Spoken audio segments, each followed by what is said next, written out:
The Honourable Leader of the New Democratic Party.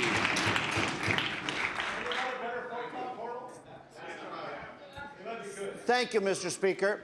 The night before last, nurses at the QE2 emergency department were calling on the hospital to declare a state of alert that's usually reserved for incidents where there are mass casualties.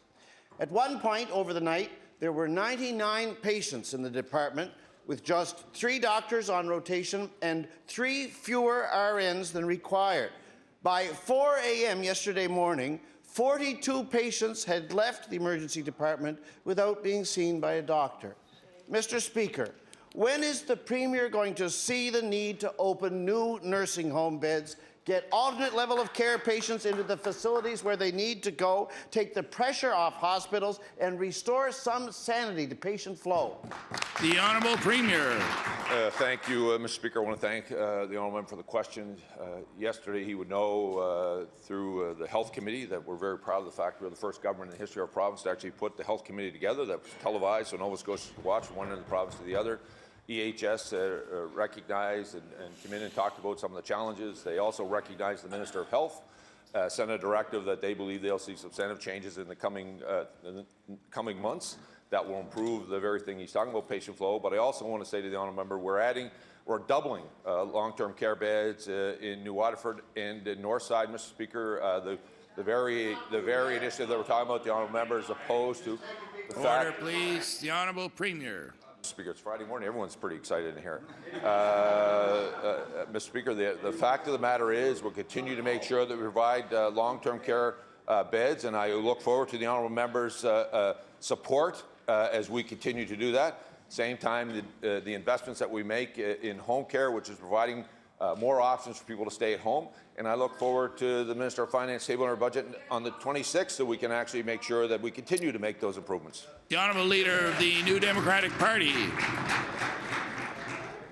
The Premier speaks, Mr. Speaker, about what was learned from the Health Committee meeting yesterday. One of the things learned there was that the number of the 5 busiest hospitals in Nova Scotia who are today meeting the 20-minute ambulance offload standard is exactly 0.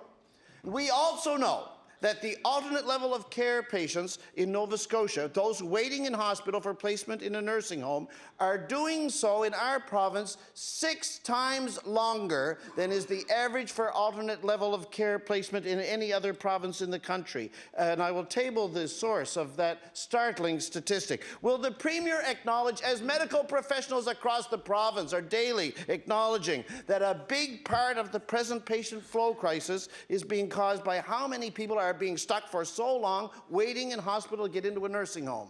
The Honourable Premier. Thank you, Mr. Speaker. He referred to the meeting yesterday, which I want to remind the honourable member we're the first party in the history of this province to actually put a health committee together. He would also know, if he was listening to that committee, Mr. Speaker, that the offload issue that he's referring to, the member from Northside will get a chance to stand up as the leader lets him. The reality of it, Mr. Speaker, the fact of the matter is, Mr. Speaker, if he was listening to that committee yesterday, it was said that this issue has been around since 2006-07. We recognize this is a serious issue. The minister went forward and put together a health committee. He would also know, if he was listening yesterday, that even the union, Mr. Speaker, even the union said yesterday, we are cautiously optimistic about the direction that went forward. I would hope the honourable member, as we stand here in this place, and I hear the member from New Waterford is yelling at me across the fall. I listened to her leader speak. I would respect if she would give me an opportunity to actually answer the question. The fact of the matter is, she has stood in her place, and so has her leader, complaining about long-term care beds. We're doubling those in her community. I wish she would stand up and support it, like healthcare providers will. The Honourable Leader of the New Democratic Party.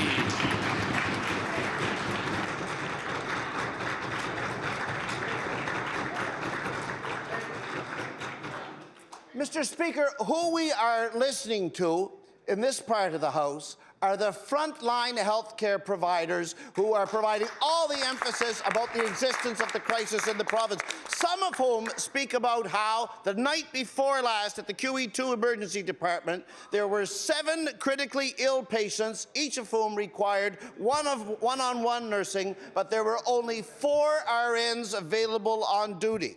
They speak about how people worked straight through their 12-hour shifts all night without breaks and without food as they tried to bring some coherent shape to the crisis in the emergency department. Mr. Speaker, the NSHA has been relying on nurses working overtime to staff our hospitals, but filling shifts has become difficult since the Health Authority became more restrictive about paying nurses overtime rates for extra shifts. I want to ask the Premier, why doesn't the NSHA simply hire the nurses that are needed instead of subjecting the ones that we have to these untenable working conditions and chiseling them out of their overtime while they're at it? The Honourable Premier.